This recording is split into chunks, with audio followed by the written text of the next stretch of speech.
اس کتاب کا اتارا جانا اللہ کی طرف سے ہے جو غالب ہے، حکمت والا ہے۔ اے پیغمبر، ہم نے یہ کتاب تمہاری طرف سچائی کے ساتھ نازل کی ہے، تو اللہ کی عبادت کرو، یعنی اس کی عبادت کو شرک سے خالص کر کے۔ دیکھو، خالص عبادت اللہ ہی کے لیے زیبا ہے، اور جن لوگوں نے اس کے سوا اور دوست بنائے ہیں وہ کہتے ہیں کہ ہم ان کو اس لیے پوجتے ہیں کہ وہ ہم کو اللہ کا مقرب بنا دیں۔ تو جن باتوں میں یہ اختلاف کرتے ہیں اللہ ان میں ان کا فیصلہ کر دے گا۔ بے شک اللہ اس شخص کو جو جھوٹا ناشکرا ہے ہدایت نہیں دیتا۔ اگر اللہ کسی کو اپنا بیٹا بنانا چاہتا تو اپنی مخلوق میں سے جس کو چاہتا منتخب کر لیتا۔ وہ پاک ہے، وہی ہے اللہ جو اکیلا ہے، بڑا زبردست ہے۔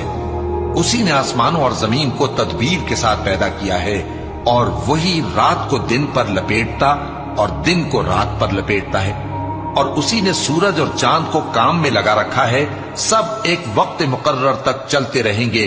دیکھو، وہی غالب ہے، بخشنے والا ہے۔